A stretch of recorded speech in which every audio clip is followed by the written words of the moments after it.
So now we will create a group for our like say project. We want to create a group.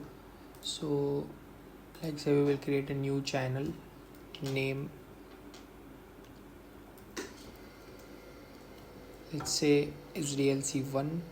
So we can add members like all of them, and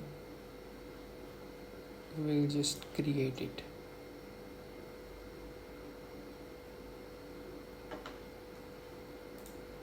So we are in now. So we have channel now. We can just click on it. Like say we have to create some document, some session information we can create here. Let's say something. Let's say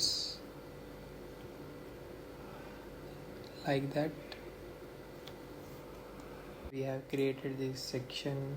We can message here, hello all. So this administrator have a message like hello all. Like that we can create a live chat channel in Odoo.